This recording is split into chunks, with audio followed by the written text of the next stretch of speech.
I'll tell you flat out, if the price of peace is negating our biblical heritage of destroying our national DNA, it's not worth it. I think the Palestinians' greatest fear is that the Jewish people will recognize the majesty and the sanctity of their heritage, because that will make them less likely to give things away. Hello, I'm Jonathan Tobin, Editor-in-Chief of the Jewish News Syndicate, jns.org, and you're listening to Top Story, a weekly podcast where I analyze the most important stories happening in Jewish news around the world. Each week, I will break down politics, foreign policy, and culture to provide insights into what is going on behind the headlines. Hello, and welcome to Top Story. Thanks for joining us. We have an important interview for you today with former U.S. Ambassador to Israel David Friedman, who will talk about, among other things, a new film about traveling through the biblical heartland of Israel. But first, I want to remind you to like this video and podcast, subscribe to JNS, and click on the bell for notifications. I also want to remind you that you don't have to wait a full week for more Top Story analysis. There is a daily Top Story podcast where I share more news and analysis with you about the most significant issues we're facing today. You can find the daily show under Top Story with Jonathan Tobin on the JNS channel, on Apple, Spotify, Google Play, or wherever you get your podcasts. Also, you can see us on Telegram. You can find the latest news, including Top Story and other JNS TV content there, by subscribing. And now to today's program. For much of the world, what they often refer to as the Holy Land is a fantasy theme park with little connection to reality or real people. Though they know it is bound up with religion, it is a spot on the map many prefer to think of as simply a place of conflict. The connection with our deepest spiritual beliefs, and indeed the history and practice of monotheism, is lost amid the news cycles that focus only on the latest instances of terrorism or controversy. The deep ties between the landscape of this tiny sliver of land and the faith of so many people is forgotten. So too is that the link between the places named in the Bible is one that ultimately is personal for Jews as well as Christians. Others dismiss the biblical history and its stories, which are so rich with details about the land of Israel, as fables, or as merely fodder for religious fanatics, and therefore somehow to blame for the century-long Arab war on the Jewish presence there. The mere mention of this history has become controversial in some supposedly enlightened circles, in which Jewish rights are dismissed as irrelevant to ideas about white privilege and alleged racism, which have nothing to do with the modern or ancient Middle East. On top of that, Palestinian nationalism has embraced a fictional narrative in which historic facts about the Jewish presence on the land, which are erased entirely, even when it comes to places where, as with the Temple Mount and the Western Wall, where the proof that they are lying about is right before our eyes. That's why, perhaps, it is especially timely and important for something that might remind us of this history, its connection to the spiritual heritage of the West, as well as that of the vibrant present-day state of Israel, in which the biblical prophecies of the return of the Jews to their land are being fulfilled. A new documentary film called Route 60, The Biblical Highway, is doing just that. Part travelogue, part a biblical history and archaeology lesson, and part road trip buddy film, as we observe two colleagues, David Friedman, former American ambassador to Israel, and Mike Pompeo, former U.S. Secretary of State, traveling on Israel's Route 60 from Nazareth and the Galilee through Judea and Samaria and Jerusalem, and then on to Beersheba. All the while, they not only talk about the biblical stories and history associated with these places, but also their own experiences in serving the United States during the Trump administration as they overturned decades of past failed policies, moved the U.S. Embassy to Jerusalem, and helped craft the Abraham Accords that expanded the circle of peace. And we're fortunate to have Ambassador Friedman with us today to discuss this effort as well as the politics and the future of the Middle East. David Friedman was a successful New York attorney who became U.S. Ambassador to Israel from 2017 to 2021. He's the author of Sledgehammer, How Breaking with the Past Brought Peace to the Middle East, and now is an executive producer and star of Route 60, The Biblical Highway. He now lives in Miami and Jerusalem. David Friedman, welcome to Top Story. Thank you, Jonathan. As always, it's great to be with you. Well, Ambassador, thanks so much for taking the time to join us today. I want to start by asking how your film project came together. You're famous for your skill in the law and how that led to a relationship with former President Donald Trump and then as ambassador to Israel. What made you decide to make a movie, and how did you and Mike Pompeo decide to do it together? So my goal was really to create some form of messaging, and I concluded just from learning a lot when I was in office that that film is probably the most powerful medium to get people's attention and to communicate a thought. Here's what led to all of this. When I was in government for 4 years, a lot of the issues revolved around what the State Department referred to as the West Bank. I always hated that word because it doesn't really mean anything, right? It's the territory is not a riverbank. It's much larger. Yeah, it's a remnant of the pre-1967 Kingdom of Jordan, which is long gone and has nothing to do with today's long gone. country. No one knows what it means anymore. Right. But there was a rigidity in the government to an American diplomat. Sorry, that was stationed in Israel, having anything to do with this territory, even though it was diplomatically the most sensitive part of Israel, right? It was what everybody was talking about, fighting about, trying to make policy on. And I couldn't go there. I was it was just forbidden for me to step over that imaginary green line. And of course, in relatively short order, I broke that rule and continued to break it. And over time, when Mike Pompeo became Secretary of State, we sort of obliterated it. But the key to me was this. People speak about this territory, whether they call it the West Bank or, as I refer to it, as Judea and Samaria. They refer to it in terms of demographics, who lives there and how that's all going to work out. They refer to it in terms of security and how important that is for Israel's security. They talk about terrorism and the terrorism that almost always is spouting up over there. I think they're burying the lead. I always felt they were burying the lead because this territory is so significant, so massively important to the Jewish faith and to the Christian faith, because it is literally where all the great Bible stories, all the great episodes, the messaging, the speeches, the wisdom that was built into our biblical legacy. It's where it came from. And nobody wanted to talk about it. And the reason I want to talk about it is because, well, that makes the issue much more complicated, right? I mean, it's one thing if you want to have a discussion about security. Military people can get in a room and talk about it. It's one thing you want to talk about demographics. All the great, political scientists can talk about it. But when you say, this land was given to the Jewish people by God. This land is where Jesus walked. This land is where the prophets preached, the kings ruled, the temple was built. It's a lot harder to be so dismissive of this as just a real estate dispute. And I was so frustrated nobody wanted to talk about the biblical majesty of biblical Israel. And so I wanted to make a film. So that was why I wanted to make a film. I also thought the vistas and the land was just gorgeous and would be people would care about it. It's very cinematic, for sure. It's very cinematic, and I think we did justice to that. Then I wanted a partner because I wanted to speak both about its importance to the Jewish faith and the Christian faith. So I needed a Christian partner. I went to my friend Mike Pompeo, who had done so much to, if you will, normalize the presence of Jewish people in this land. I asked him if he wanted to do it. He was very receptive.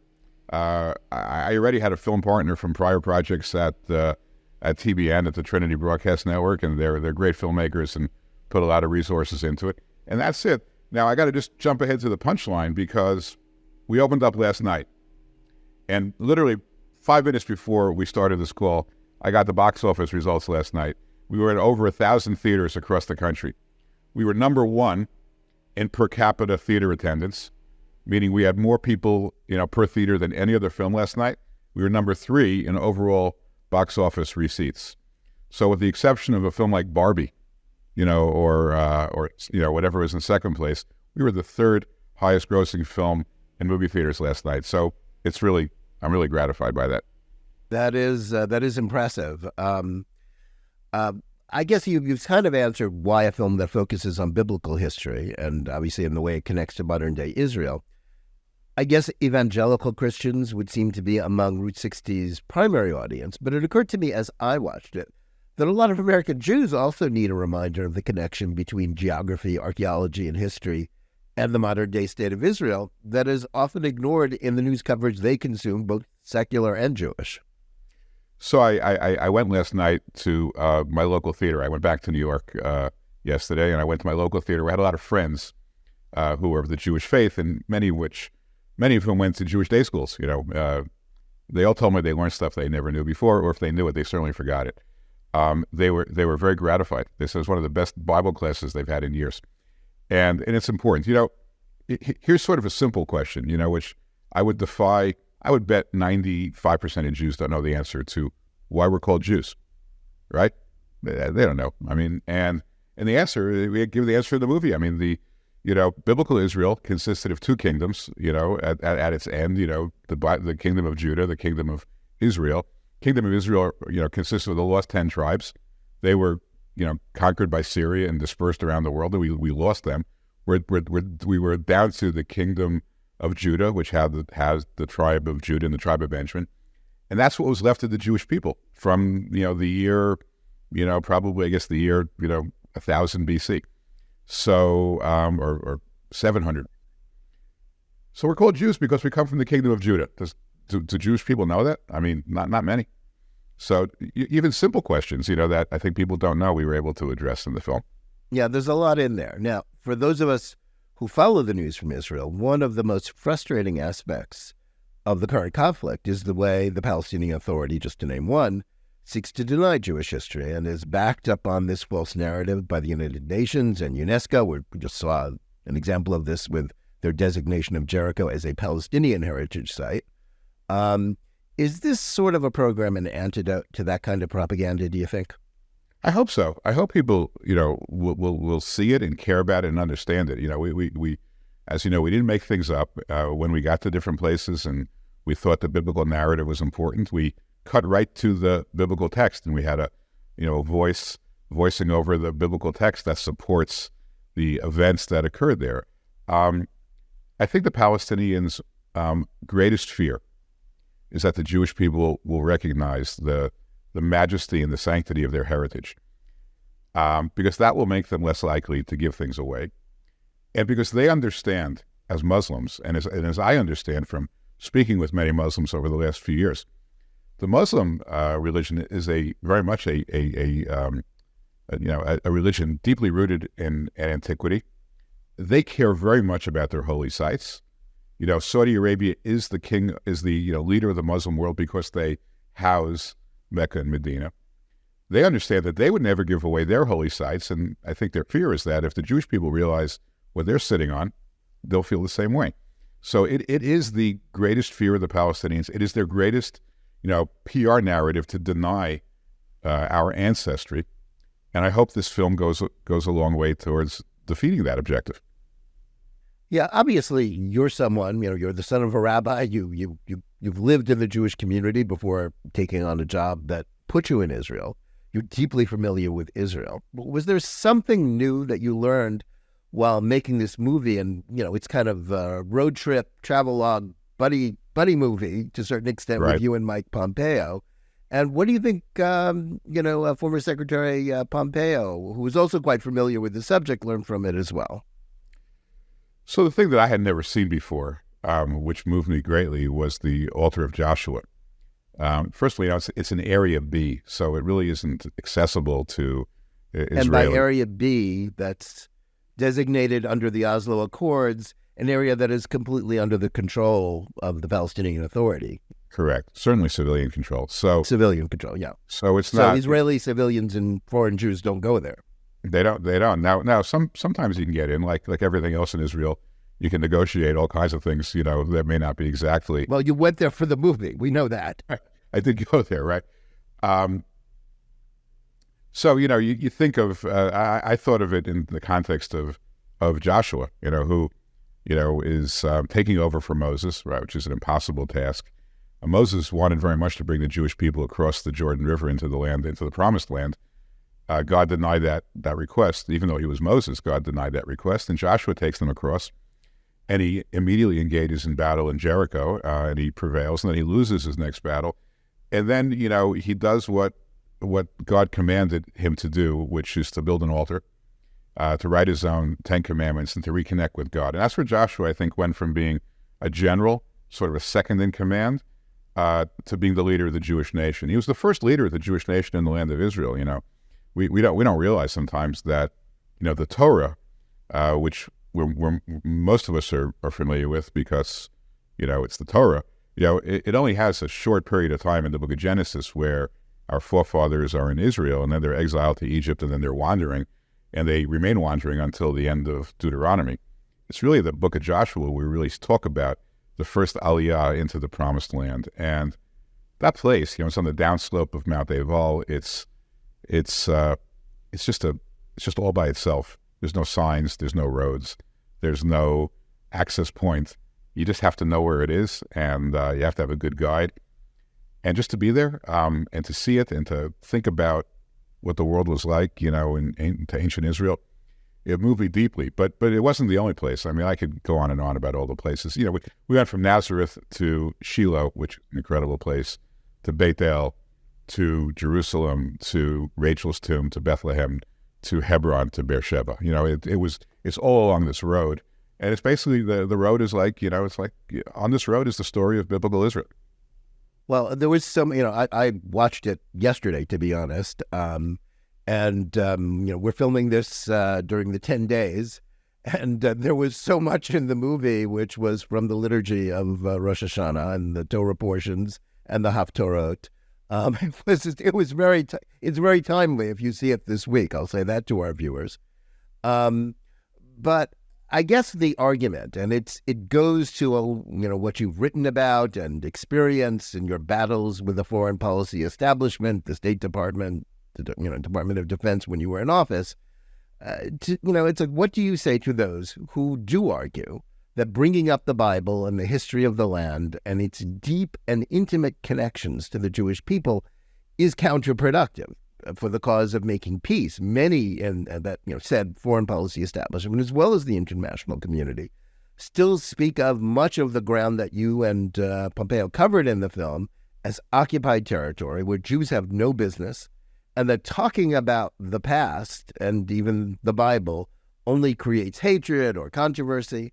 Why are they wrong?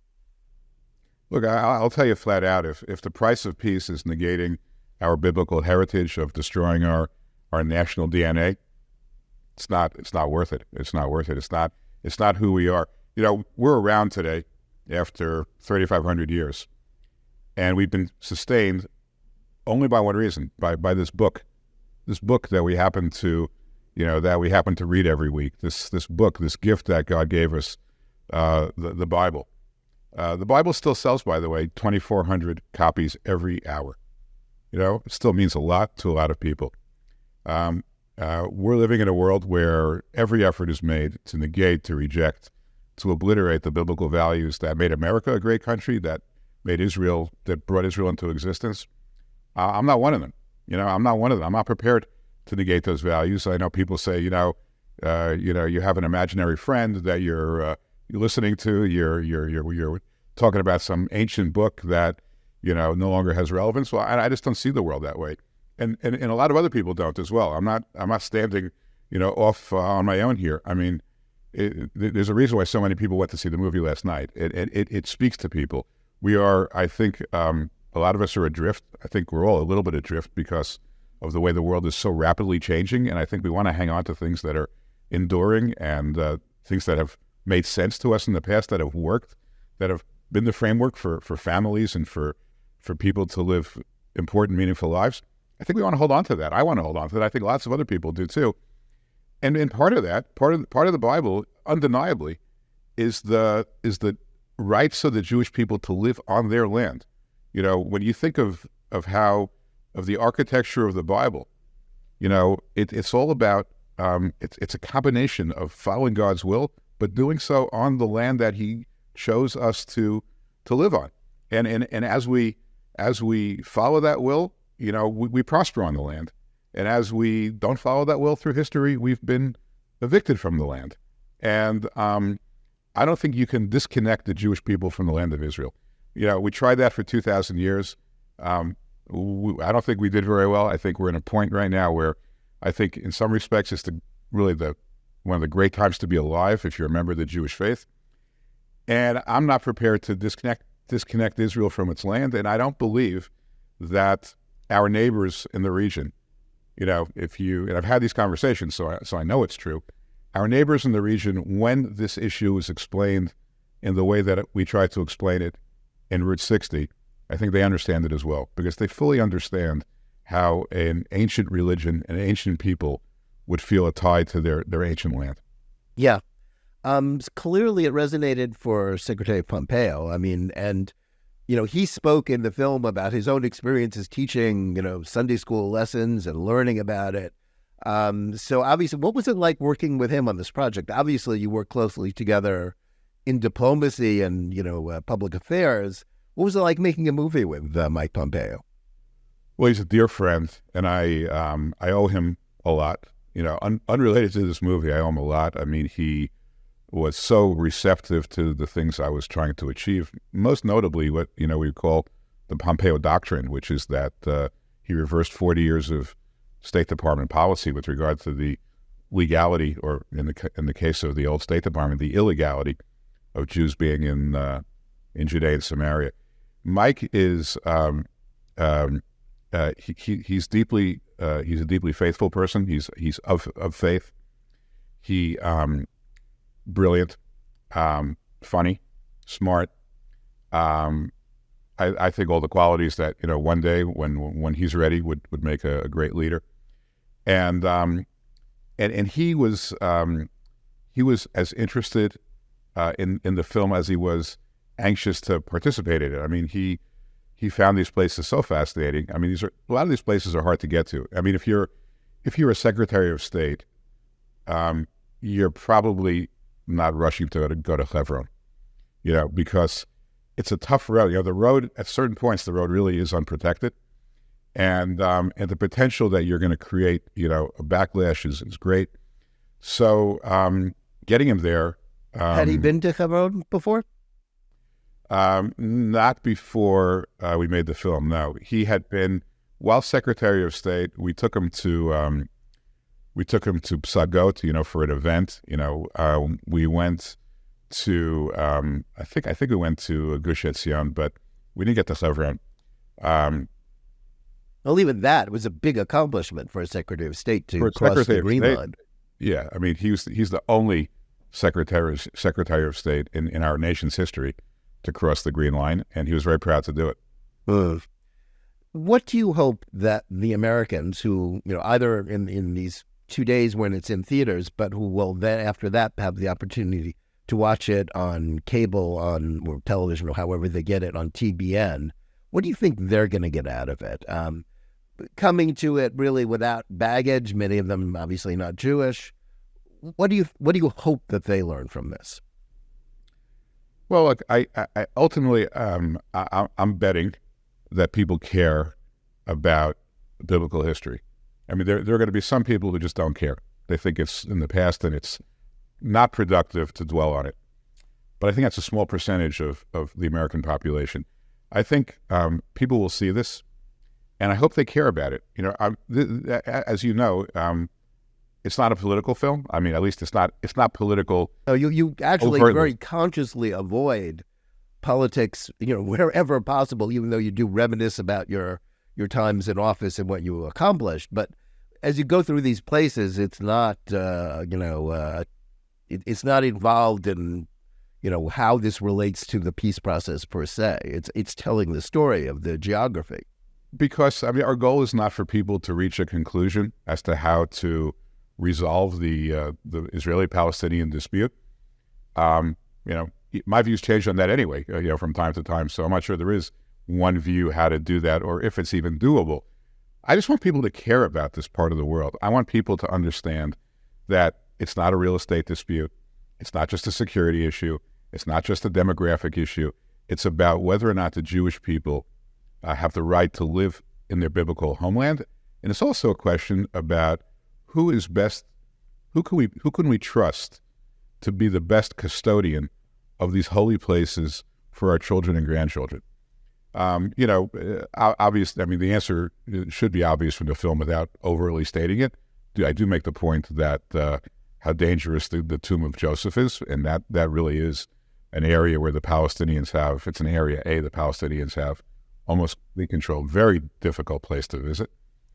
I make the point that Jerusalem has only been an open city for all three major faiths since 1967. For 2,000 years before that, it wasn't. But I think if people care about the history and care about the holiness of this territory, I hope then they then begin to think about, well, how do we want this to be preserved for our progeny? And that's a conversation I'd love to have with more and more people. Yeah. Well, I think this film gets us on the right track there. I want to turn now to policy questions, if I can.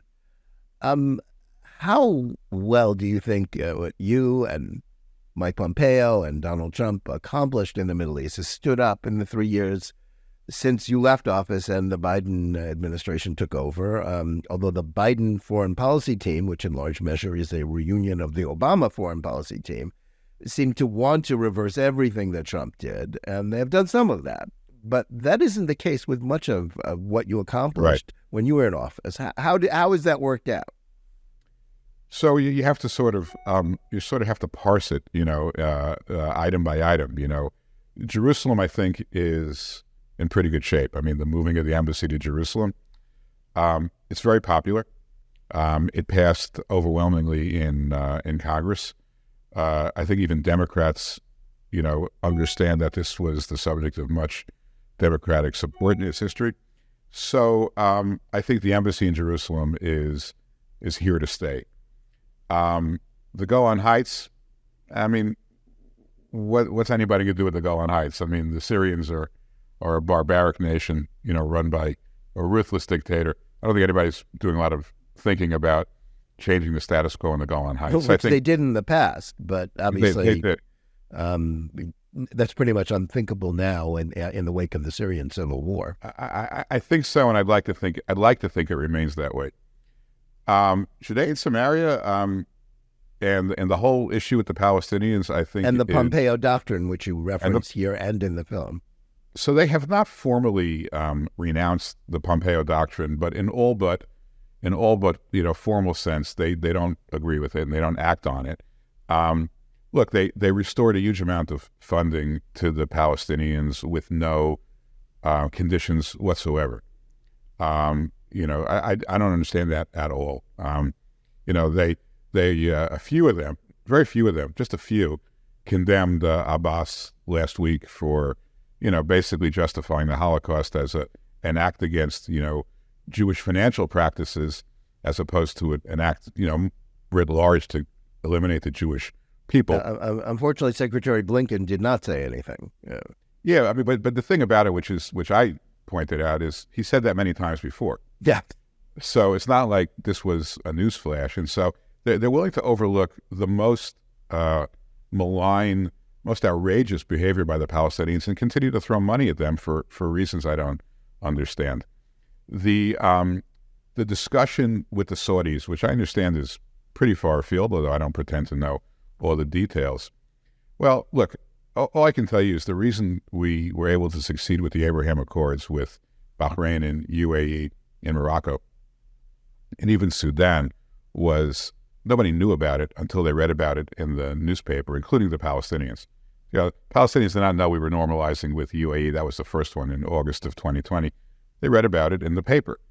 And that was the only way to do it, because if you inject them into the discussion, you raise the level of complexity, you create demands that are totally incapable of being met, and you distract the parties from what they want to get to, because neither party is particularly obsessed with this issue. But if you include them in the room, and if America is in the room demanding results, then you really, you've, number one, you've done great damage to the prospects of a deal. Number two, you've created almost a certainty that you'll get to the wrong deal if you get one. So that to me is a huge waste of time and a missed opportunity, because, I think the way to do this is to follow our pattern, which is let Israel and Saudi Arabia normalize. Let both countries, negotiate with America and find out if there's something that's in America's best interest that works for both. And then he can take it to the Palestinians and see if you can wrap them in or not. But giving them a seat at the table is they've been at the table for 50 plus years, and they've never closed the deal, and they're never going to get anything close to what they've rejected in the past. So I don't understand it. Go ahead. I'm sorry. So I'm just saying. So the whole structure of doing it, I know because we did it, and I know how it works. I'd be shocked if this actually bears fruit, especially with Netanyahu's government right now, with who he's got in his government. So I don't know. I don't know where it's going. Look, we'd all love to see Israel and Saudi normalize, but it's got to be on terms that make sense. And and I guess the last point, which is just inexplicable to me, is the way the Biden administration has treated the Israeli government.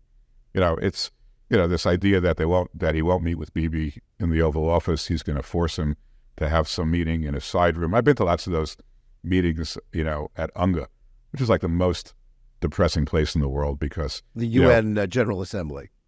The UN General Assembly. I mean, I got to sit in the seat, that says United States when Netanyahu gave his speech. They seat you in alphabetical order, So even though we house the UN, and even though we fund, you're still in the cheap seats. We're in the cheap seats. I'm sitting there in the back. My iPhone doesn't even recognize Netanyahu when he's speaking. I'm so far back. You walk around, you see these rogue nations walking around like they are, leaders of the world. And we got to put up with all that. You got the president of Iran under massive sanctions walking around with impunity. It's a very hard place. I mean, I really, when I was there, I really hated it. But I've been to meetings on the, as they say, meetings on the, on the sidelines of UNGA. They're in tiny little rooms. They have no significance or honor or majesty to them. So that's the only place he's willing to meet Netanyahu. This refusal to meet the Minister of Finance, because he's also involved in settlement building. I mean, look, these guys were elected. We can all talk about whether these are the people we would have voted for or not, and I respect people who voted differently. But these are the people that won the election, and they're entitled to serve in their government. People are entitled to protest also, and people are entitled in Israel to protest as much as they want. And I think the protesters have actually been pretty successful in Israel on the things they've been protesting. But the United States is not, the United States doesn't have the right to join with the protesters in Israel. That's not their job. Their job is to support, the nation of Israel and to deal with the elected government of Israel, just like they invited, Naftali Bennett when he was the prime minister, or when they greet, Yair Lapid. Their job is to deal with the government as it was elected, and not to join forces with protesters. I mean, it's not their business. It's an internal matter.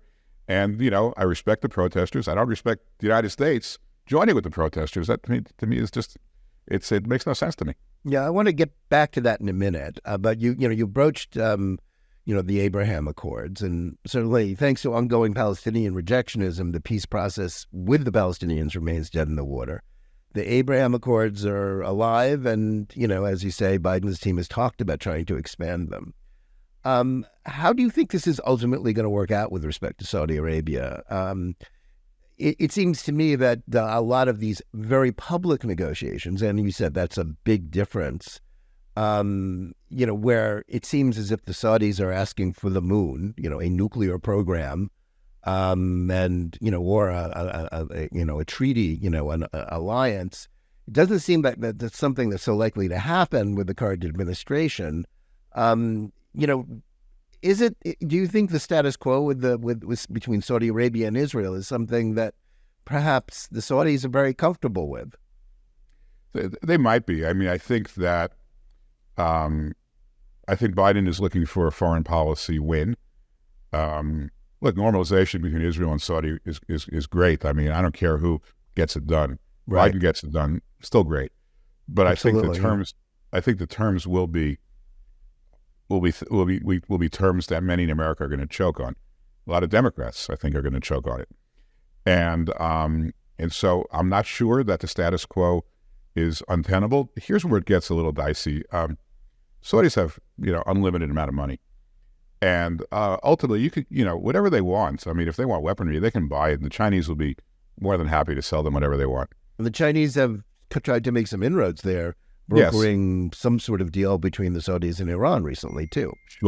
Sure. So, there is a school of thought that says let's give the Saudis maybe more than we would give them normally, because at the end of the day, we want the Saudis on our side rather than the Chinese. I think the Saudis would rather be with America. And I also think the Saudis believe that any deal they can make with a Democratic president, they're not going to be at any risk of losing with a Republican president. So they see a certain kind of elegance to making a deal with Democrats. I get all that, and I'll tell you, Jonathan, I just, it's frustrating. When these things were going on, before 2021, I was on the inside and knew all of that. I just don't know what's happening now. So I don't want to gratuitously criticize people that I normally criticize reflexively. I just don't know what they're doing. My instincts tell me that they're not doing it right, but I'd love to be surprised. Yeah, well, let's hope so. At least a pleasant surprise. Now, you've already broached it. One of the issues that seems to be roiling U.S.-Israel relations is the debate about Israeli judicial reform, with Prime Minister Netanyahu's critics claiming that he is trying to destroy democracy, and with Americans also weighing in on this, and not just the Biden administration, which, as you rightly said, is not their business to involve themselves in domestic politics of another country. But a lot of American Jews are also weighing in on a matter which, frankly seems reminiscent of U.S. politics, in which, one side of the aisle in Israel is sort of being depicted, even by some supporters of Israel here, as deplorables. Do you worry about the way this talk about demise of Israeli democracy, regardless of the merits of the proposals, that this is in some way being used to undermine efforts to portray Israel as a democratic ally in the eyes of most Americans? I worry about it tremendously. I mean, it's very painful to watch all of this.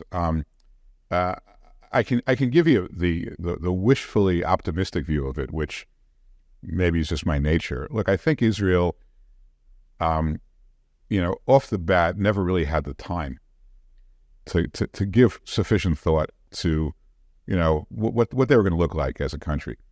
They haven't had a day's peace in 75 years. They're still at war, in a state of war with Syria and Lebanon. They still have all these, significant threats that most countries don't have. And so, they had to kind of cobble together, a government. They kind of followed the British model.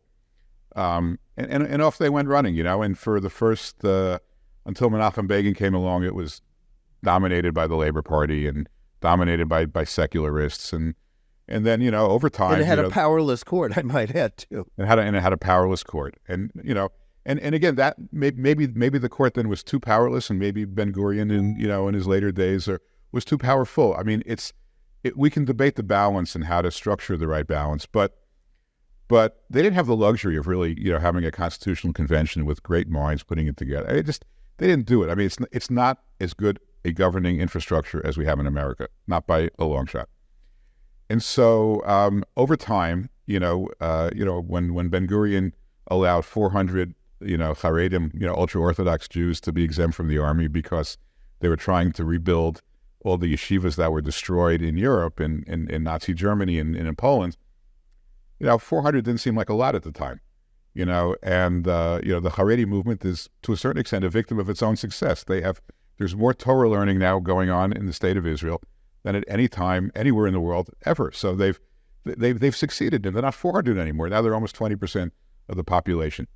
That's got to create some tensions. Flip the other side of it. You have an Arab population that's 15% of the country. That's on the other side of the spectrum. You have secular Jews, you have religious Jews, you have Ashkenazi Jews, you have Sephardi Jews, you have Russian Jews. I mean, it's almost a miracle the country hasn't exploded yet from all the massive diversity and differences that are in the country. And so, this isn't about judicial reform. This is about, ongoing brewing resentments and hostilities, that have been going on for, 50 years. And to a certain extent, if the result of all of this, because I believe that most Israelis do not want to see their country fall apart, most Israelis do not want to see, a civil war. If this causes a national conversation over time, may take 15, 20 years. I don't know. But if it starts a conversation that kind of tries to harmonize all the different points of view, do we agree that people should be set aside for studying Torah? I mean, I do. I don't think it's necessarily 20% of the population. Maybe it's the top 5 or 10% in the yeshivas. But I think there ought to be some people. I think there's enough of a value to it that some people should be able to do it.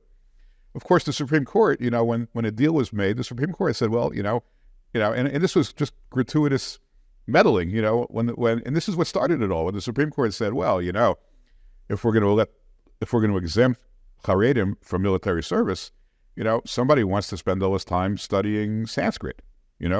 Why is that any less valuable? He should also be exempt from military service. And the Supreme Court, upended a deal that took years to negotiate that had the support of the IDF. And that's what kind of got people looking at the Supreme Court to saying, look, with all due respect, this is a tough enough issue. And it took us long enough to get to a resolution.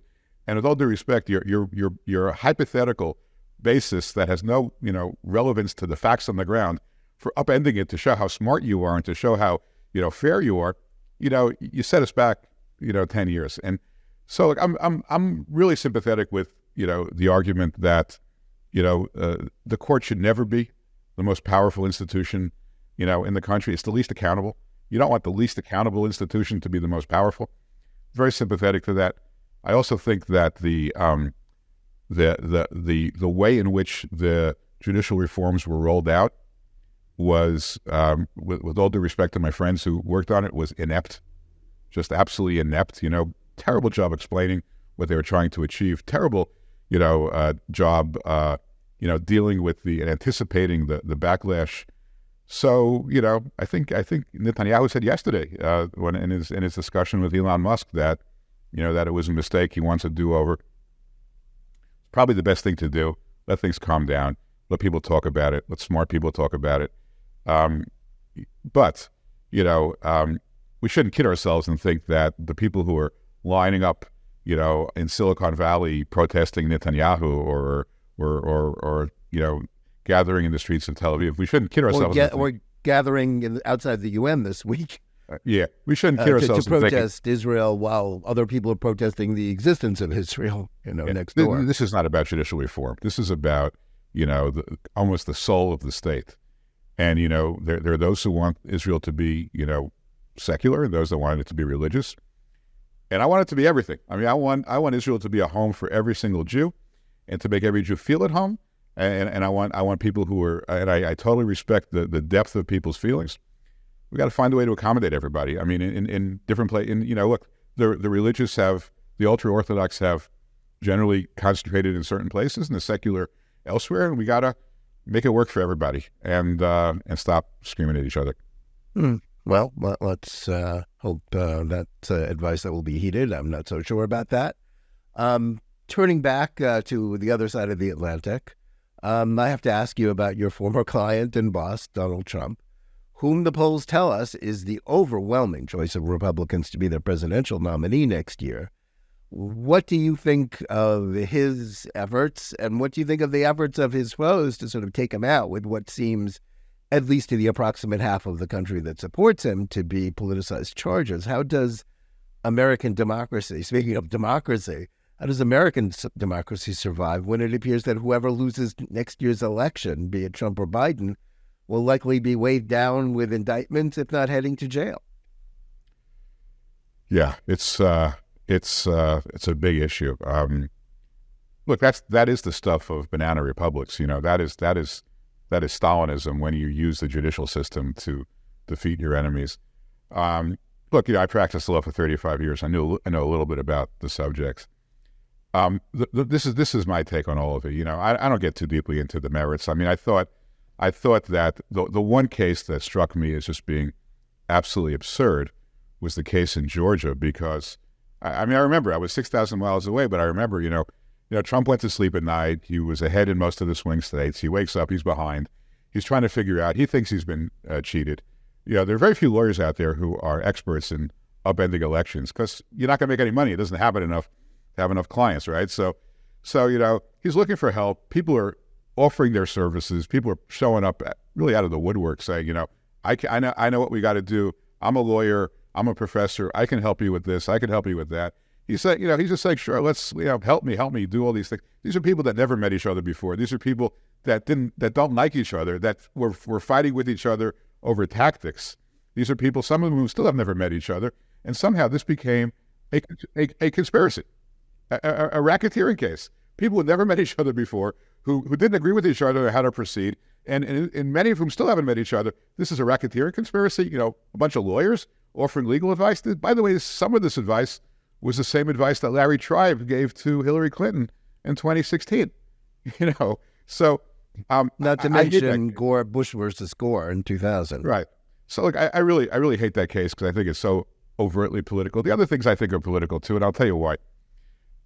As a prosecutor, you have a lot of discretion. And look, you can prosecute, there are tons of crimes that go unprosecuted. Tons. I mean, you think every person that's cheated on his taxes has been prosecuted? I mean, there's only so many crimes that you can prosecute, and prosecutors pick the crimes they want to prosecute. And the most important decision that goes into deciding whether you should prosecute a crime or not is whether this will enhance or detract from the overall confidence of the public and the integrity of the judicial system. That's really what it's about. I mean, that's how you decide what to prosecute and what not to prosecute. These cases are causing at least half the country to lose complete confidence in our judicial system. That is a loss that we may never recover from. And I don't care if these are good people or bad people. And by the way, I would look at it either way. I mean, I don't care which half it is. But when half the country says that the Justice Department is weaponized and political and prosecutes political enemies to avoid, their favorite candidate from losing an election, that is one disaster of a perception for so many people to have. And that's where we are, and that's the damage. So to me, the decision to prosecute Trump, and look, I think the cases are all lousy personally, and I'm very good friends with Alan Dershowitz, and Alan Dershowitz does not, approve of Trump's policies. So I think he's doing it from a perspective of purity. I agree with him. These are lousy cases, and they should never be prosecuted because the last thing you want to do is to bring a lousy case against a political opponent of the ruling party. A huge mistake. Yeah. We're heading there anyway. Finally, what are your plans for the future? What's your next project? And do you think you'd like to return to public service in a putative future administration, whether led by Trump or someone else? I want to devote the rest of my life. I hope it's a long life. I'm 65. I hope God gives me many more years. Till 120, absolutely. Amen. You too. I like to commit my life, to two things. To basically strengthening the Jewish people, the relationship between America and Israel, and the state of Israel. That's on one side of the goals, and the second is to make sure that I maintain and grow relationships with my family, my children, my grandchildren, God willing, more grandchildren. All these little kids are starting to grow up, and they're starting to understand, who I am and what I did. I want them to know me better, make sure that they know me well, and of course, my kids know me well already. Those are the two things, and I'll do a little business when I get the urge, which I'm still doing. I'm still doing some investing, but basically, those are the two things. Now, in order to, how do I actualize the goal to help the Jewish people in Israel and America? I don't know. I mean, one way would be to go back to government. I think I can go back to government in a Republican administration. But I can also do a lot of things on the outside. I've discovered, filmmaking. I love it. It's an incredible art. You had a art. good time doing this, and it shows. I absolutely loved it. And I saw the film over 100 times. TBN literally had to just take it from me, because every time I saw it, I'd call them up and say, they gave me complete artistic control. So every time I saw it, I kept making a change. I never was willing to put it to bed. Finally, they said, look, it's over. We're done. But I love doing it. And that's why deadlines exist. Yeah, exactly. And I'm gonna make another film with them, I think. We're going to start talking about another project. It'll also be, in the land of Israel, biblical Israel. So I'm busier than I've ever been, and whether I do what I'm doing inside the government, if the right opportunity is there, if being an ambassador is Look, I did it for 4 years. It was the greatest thrill of my life. But understand, you have no privacy. Your schedule is open to 40 or 50 people every day. Everybody knows what you're doing, where you're going. Your finances become a public book. You can't engage in any business whatsoever. You can hardly invest in anything. So would I give all that up to if I thought I could make a difference? Sure. But it's going to have to be balanced a little bit, and I hope God gives me the strength to keep doing what I'm doing. All right, well, amen to that. Ambassador Friedman, thanks so much for joining us today. For your insights, I want to recommend Route 60, The Biblical Highway. It is briefly available in theaters this week, but then we'll be able to be seen on the TBN network. I also want to thank our audience. It's and I also want to say it's an informative and fun film and worth your time. Please remember to tune in every day for Top Story Daily Edition.